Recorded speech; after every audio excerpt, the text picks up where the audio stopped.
Bismillahirrahmanirrahim. Assalamualaikum warahmatullahi wabarakatuh. Bertemu lagi dengan saya pada mata kuliah Sistem Operasi pada hari ini, hari Jumat tanggal 23 Oktober 2020. Pada malam hari ini kita bertemu untuk kelas Sistem Operasi malam gelombang yang ketiga. Kita masuk pada pertemuan yang kedua. Nah, pada minggu sebelumnya saya sudah memberikan materi tentang pengantar dari sistem operasi. Mungkin bagi yang belum melihat atau mungkin baru bergabung pada pertemuan yang kedua ini, saya akan berikan review sedikit tentang pendahuluan atau pengantar dari sistem operasi.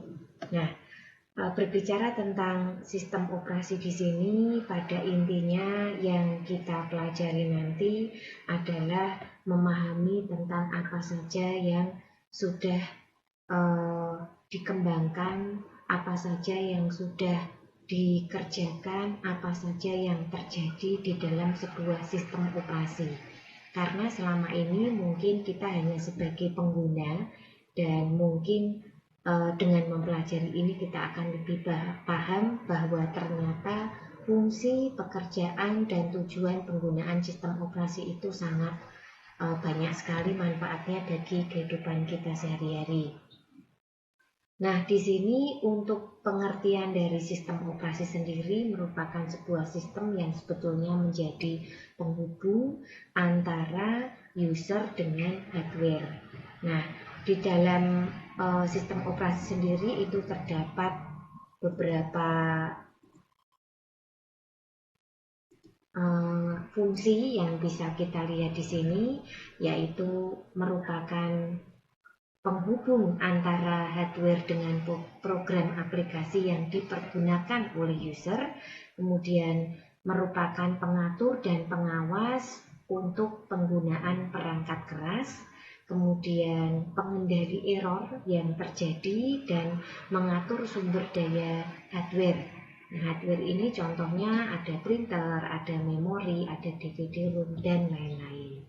Itu tadi dari fungsi sistem operasi. Nah, kemudian untuk jenisnya sendiri kita membedakan ada sistem operasi khusus untuk penggunaan single user single tasking, untuk penggunaan multi user single tasking, untuk penggunaan single user multitasking, dan penggunaan multi user multitasking. Nah, ini mungkin sedikit review dari materi pengantar sebelumnya.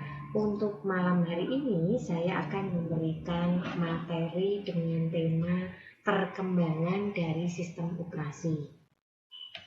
Jadi setelah kita mempelajari kemarin itu tentang apa sih pengertian dari sistem operasi, kemudian kita juga belajar apakah fungsi dan tujuannya penggunaan sistem operasi tersebut, ya, kita pada malam hari ini akan membahas tentang perkembangan dari sistem operasi.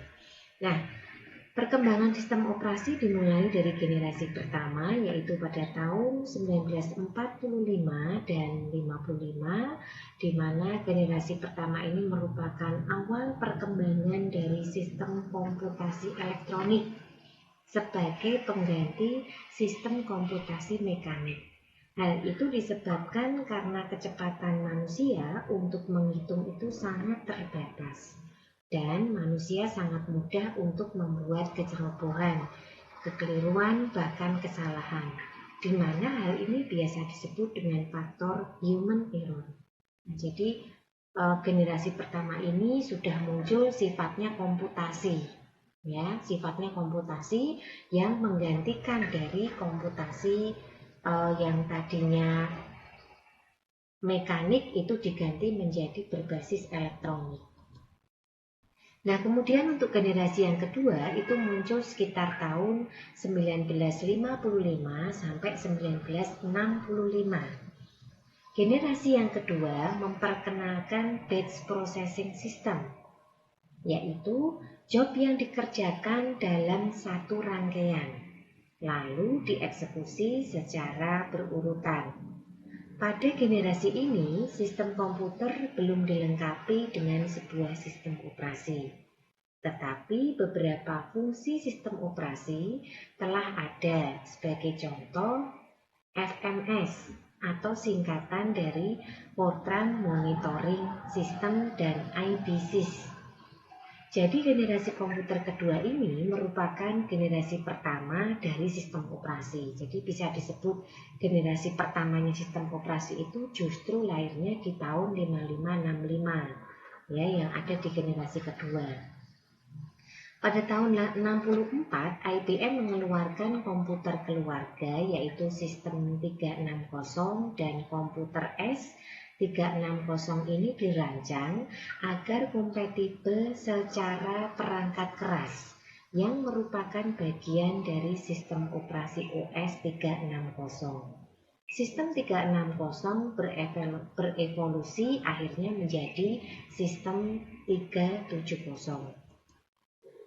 Nah, berikutnya untuk generasi yang ketiga, yaitu muncul sekitar tahun 65 sampai 1980.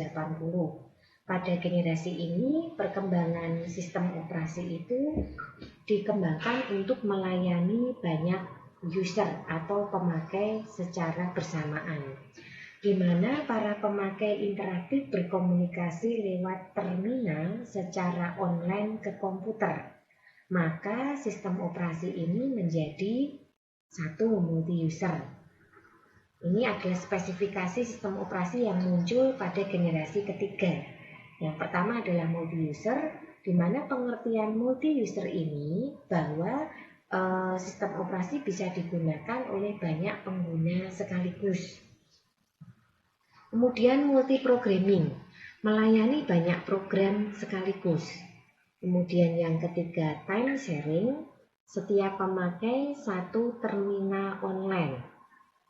Kemudian spooling, membuat periferal seolah-olah dapat dipergunakan secara bersama-sama sekaligus pada saat yang sama dan dapat diakses secara simultan yang menggunakan teknik menyediakan beberapa partisi memori. Nah, ini adalah beberapa spesifik dari sistem operasi pada generasi yang ketiga, multi-user, multi-programming, time sharing, dan spooling. Berikutnya generasi yang keempat, yaitu tahun 1980 sampai tahun 2000. Pada generasi ini, sistem operasi dipergunakan untuk jaringan komputer, di mana user menyadari betul keberadaan komputer yang saling terhubung antara satu dengan lainnya. Pada masa ini, para pengguna juga telah dinyamankan dengan adanya GUI atau Graphical User Interface, yaitu antarmuka komputer yang berbasis grafis yang sangat nyaman dipergunakan. Pada masa ini dimulai era komputasi tersebar, di mana komputasi tidak lagi berpusat di satu titik, tetapi dipecah di banyak komputer, sehingga tercapai kinerja yang lebih baik. Generasi keempat ini ditandai berkembang dan meningkatnya kemampuan komputer desktop atau komputer pribadi dan teknologi jaringan. Nah, ini ciri khas yang membedakan dengan generasi ketiga tadi ya. Kalau generasi keempat ini spesifik atau ciri khasnya itu lebih dilihat pada meningkatnya kemampuan komputer PC dan teknologi jaringan. Jaringan TCP atau IP telah mulai dipergunakan secara luas oleh kalangan militer, peneliti, perguruan tinggi, dan masyarakat secara umum. Sehingga bisa kita simpulkan pada generasi keempat ini penggunaan komputer sistem operasi itu sudah mulai dipergunakan di berbagai bidang kehidupan, ya. Apakah itu bidang militer, kemudian perguruan tinggi, penelitian, bidang politik, seperti itu. Nah, kemudian tahun 56 itu muncul GMNIIO. Sistem operasi pertama ini dipergunakan pertama kali oleh General Motors pada komputer besar IBM 704. Namun, sistem ini tidak lebih hebat dari batch processing. Pada tahun 69 itu ada Unix, di mana sistem operasi modern pertama ini dikembangkan oleh Ken Thompson dan Dennis Ritchie yang saat itu membutuhkan sebuah platform yang cepat untuk game mereka yang bernama Space Travel. Berikutnya tahun 73 muncul Xerox Alto, sistem pertama dengan graphical interface yang hanya dipergunakan untuk penelitian sampai dengan tahun 1981. Nah, kemudian tahun 1980 ini ada KIDOS. Tim Peterson dari Seattle Computer menulis bahwa KIDOS yang dibuat dari OS terkenal pada masa itu, CP/M namanya. Kemudian KIDOS ini singkatan dari Quick and Dirty Operating System. Dipasarkan oleh Seattle Computer dengan nama 86DOS karena dirancang untuk prosesor Intel 8086. Dari pihak Microsoft itu ada Bill Gates yang membeli lisensi dari KIDOS dan kemudian menjualnya ke berbagai perusahaan komputer. Pada tahun 81 itu muncul PC-DOS. IBM meluncurkan PC-DOS yang dibeli dari Microsoft untuk komputernya yang berbasis prosesor Intel 8086. Kemudian MS-DOS ini juga muncul di tahun 81 dan Microsoft menggunakan nama MS-DOS untuk OS ini jika dijual oleh perusahaan di luar IBM.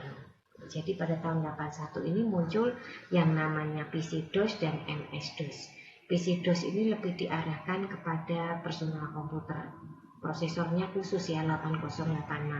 Sedangkan MS-DOS ini Microsoft yang mengeluarkan sistem operasi tersebut. Nah, kemudian tahun 83 sampai 85 ini muncul versi MS-DOS yang kedua, di mana diluncurkan pada komputer PC XT. Kemudian ada sistem 1.0. Apple meluncurkan Macintosh dengan OS yang diturunkan dari BSD Unix. Sistem 1.0 ini merupakan sistem operasi pertama yang telah berbasis grafis dan mulai menggunakan MOS. Ini sekitar tahun 85. Kemudian muncul MS-DOS versi 3. Jadi yang versi 2 tadi ada hal yang mungkin bisa diperbaiki di versi 3 ini, di mana untuk PC 80 yang menggunakan chip Intel 80286 dan yang mulai mendukung penggunaan hard disk lebih dari 10 MB. Kemudian ada MS Windows 1.0. Microsoft memperkenalkan MS Windows di mana sistem operasi yang telah menyediakan lingkungan berbasis grafis atau GUI dan kemampuan multitasking. Sayangnya, sistem operasi ini sangat buruk performanya dan tidak mampu menyamai kesuksesan dari Apple.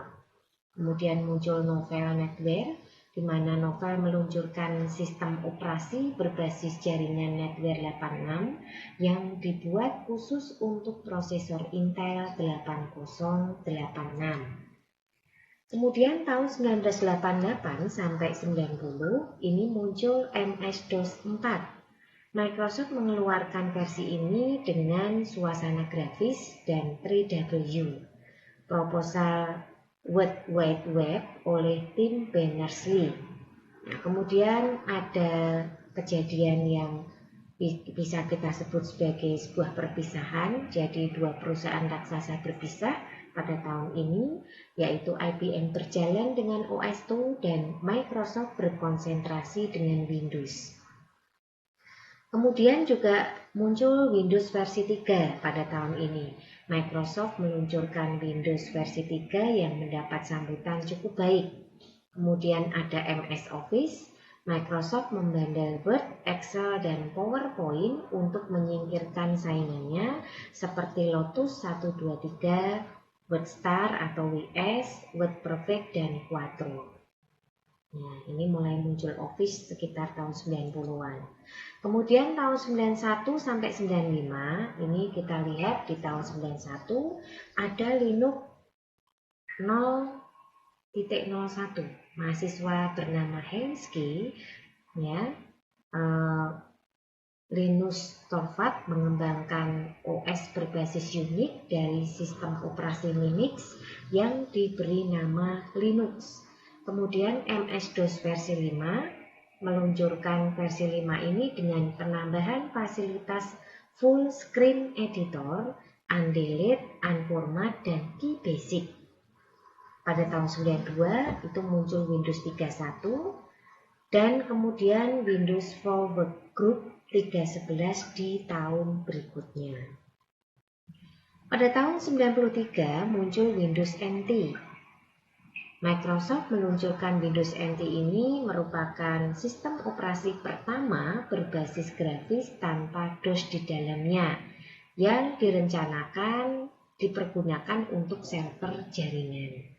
Web browser NCSA memperkenalkan rilis pertama Mosaic, browser web untuk internet.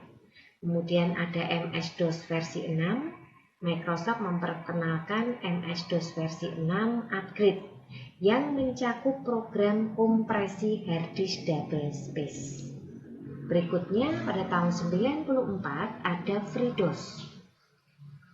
Di sini ada seorang mahasiswa yang bernama Jim Hall yang merupakan mahasiswa dari Universitas Wisconsin Rivers Force Development mengembangkan FreeDOS. FreeDOS dibuat setelah Microsoft berniat menghentikan dukungannya untuk DOS dan menggantikannya dengan Windows 95. Kemudian tahun 95 muncul Windows 95 di mana dikeluarkan oleh Microsoft dan bersamaan dengan lagu Start Me Up dari Rolling Stone. Kemudian tahun 96 sampai 2000 ini ada perkembangan lagi. Pada tahun 96 muncul Windows NT versi 4. Kemudian tahun 97 muncul Mac OS. Untuk pertama kalinya Apple memperkenalkan penggunaan nama Mac OS pada Mac OS 7.6. Kemudian tahun 98 muncul Windows 98. Web browser Internet Explorer menjadi bagian penting dari Windows 98 dan berhasil menumbangkan dominasi Netscape Navigator. Kemudian muncul Google, search engine terbaik hadir di internet dan diketahui menggunakan Linux sebagai servernya. Kemudian tahun 99 ada Corel Linux, di mana Corel ini pembuat program CorelDRAW yang sebelumnya telah menyediakan Web Perfect versi Linux. Ikut membuat OS berbasis Linux dengan nama Corel Linux dan yang nantinya beralih nama menjadi Sandros.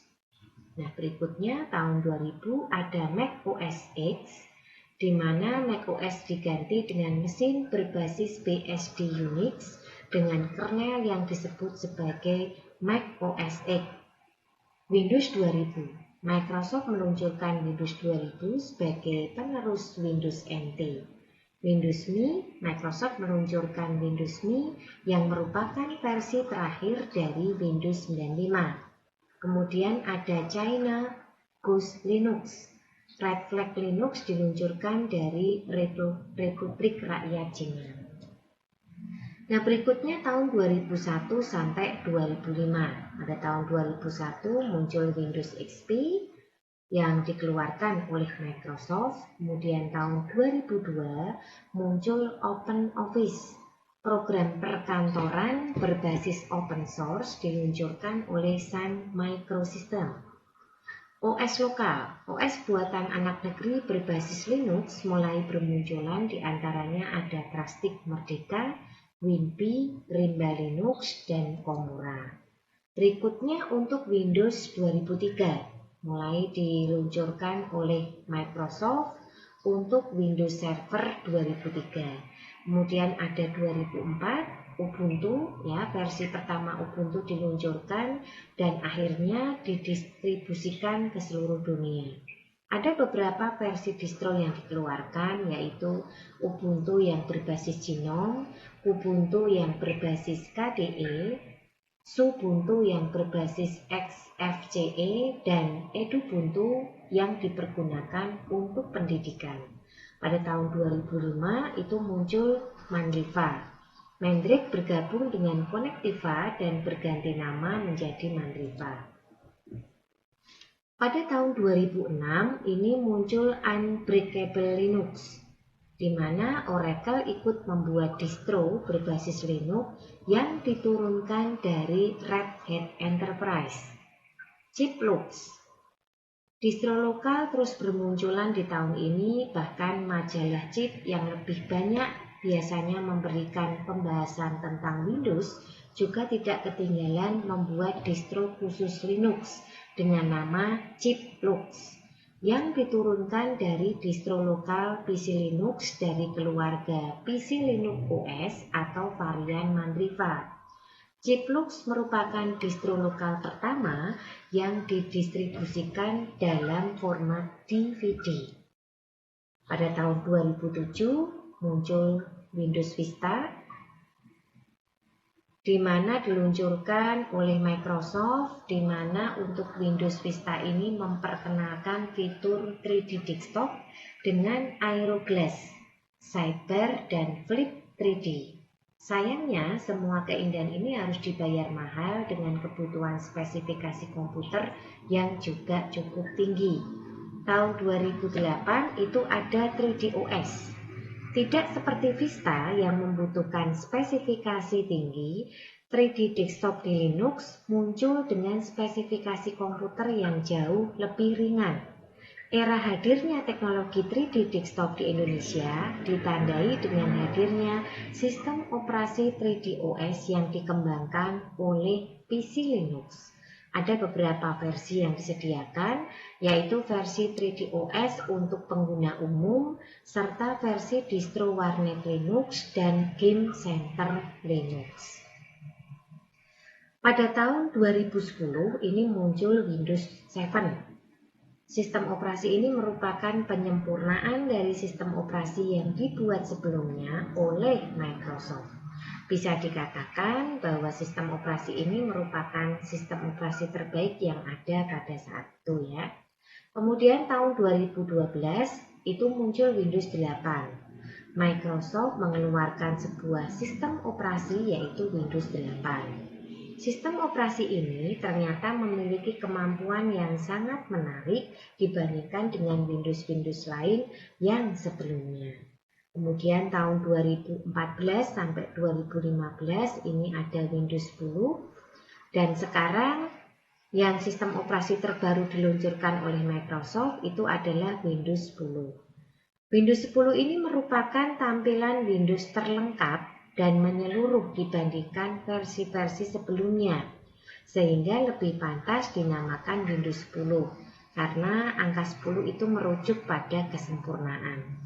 Windows ini diperkenalkan pada tanggal 30 September 2014 dan dirilis tahun 2015. Oke, kira-kira itu untuk materi yang saya sampaikan pada pagi hari ini.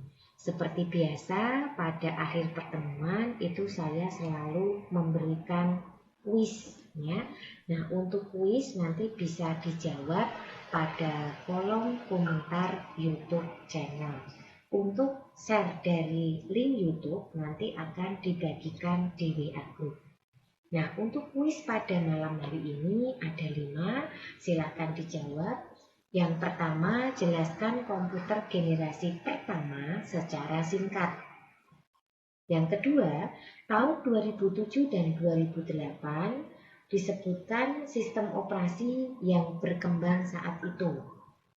Jadi nanti silakan dicari pada tahun 2007 sampai dengan 2008 itu kira-kira muncul sistem operasi apa saja. Kemudian yang ketiga, kapankah Windows 10 dirilis? Kemudian yang keempat, ada berapa jenis versi Ubuntu yang dikeluarkan?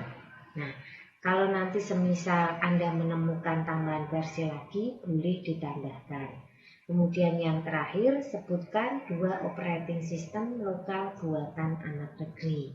Jika tadi Anda memperhatikan apa yang saya sampaikan, pasti bisa menjawab.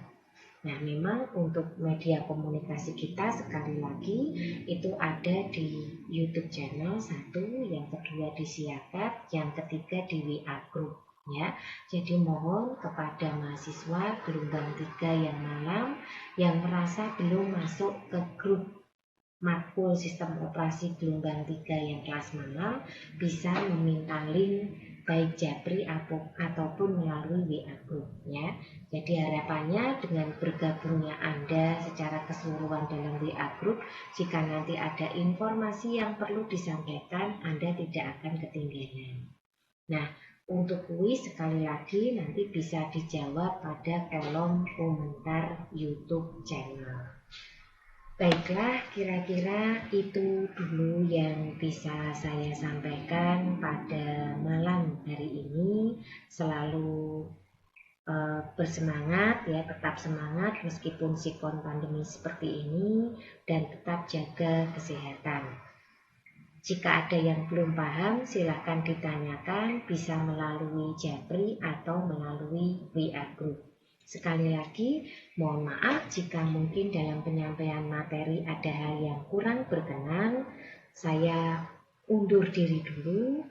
Wassalamualaikum warahmatullahi wabarakatuh.